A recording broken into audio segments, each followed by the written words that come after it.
"Honey, let's kill Mia," just as I was getting engrossed in my late-night novel. My mom, sleeping beside me, suddenly uttered these chilling words, "And I am Mia."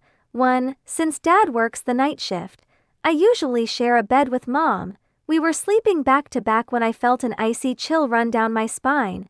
I carefully turned my head to look at Mom's side, which was shrouded in darkness. By the faint light of my phone, I could see her body rising and falling rhythmically, clearly sound asleep, before I could make sense of what had happened.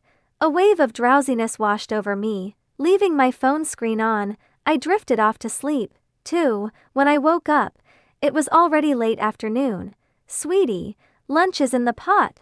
Your dad and I had to go out for something. Signed, your loving Mom." Everything seemed normal, just like any other day. This made me think back to last night's incident. Maybe I had imagined it. I had been staying up late reading novels, so perhaps it was just a hallucination. Thinking hard, I vaguely remembered it was around a.m. I was engrossed in a romance novel, moved to tears by the beautiful love story between the main characters, when I suddenly heard my mom's voice. It wasn't her normal speaking voice, but a deliberately hushed whisper, the kind used for secrets. "Honey, why don't we kill Mia? And I am Mia." 3. As I lifted the pot lid, a delicious aroma wafted out, corn chowder, my favorite soup, but as soon as I tasted it, I noticed something odd. There was a strange bitter taste, along with a hint of rust. Looking closer at the soup, I saw tiny gray particles floating on the surface. It looked like some kind of soil.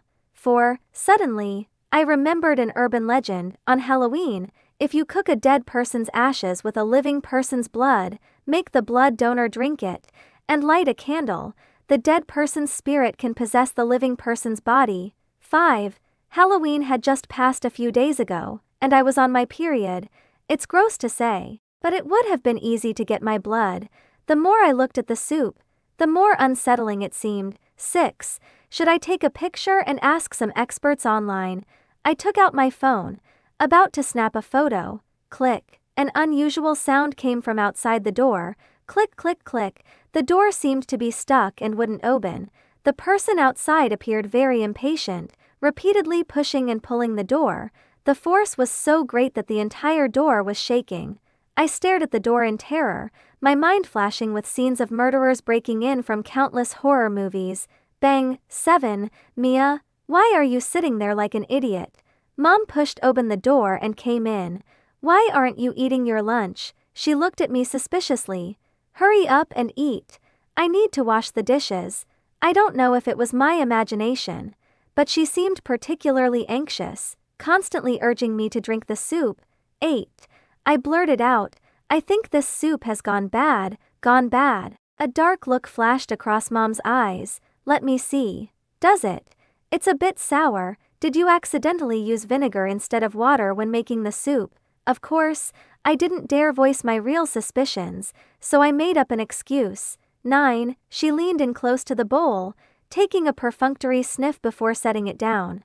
"No, your dad and I just ate some. It's fine. Hurry up and eat." She pushed the soup back towards me. I shook my head firmly.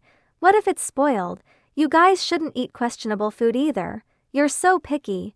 If you don't believe me, try it yourself. It really is sour. Forget it." Mom ignored me, looking displeased. "If you don't want to eat it, I'll just throw it out." 10. Normally, my mom wouldn't even throw away a half-rotten apple. Even if food was visibly spoiled, she'd insist on tasting it first. Why was she so quick to discard this soup? I felt an inexplicable sense of unease. It was just a pot of soup, after all. I shook my head, trying to dismiss these ridiculous thoughts. 11. After going out for a run and taking a shower, I was comfortably lying in bed. I took out my phone, planning to play a game. Suddenly, I felt something cold on my nose. I figured my allergies were acting up again. I sniffled hard, and the next second, I tasted a strange salty, metallic flavor in my throat. That's not right. Mucus doesn't taste like this. Confused, I instinctively touched my nose. Ice cold, bright red liquid stained my fingers. 12. My first thought was that I had a nosebleed from overexertion.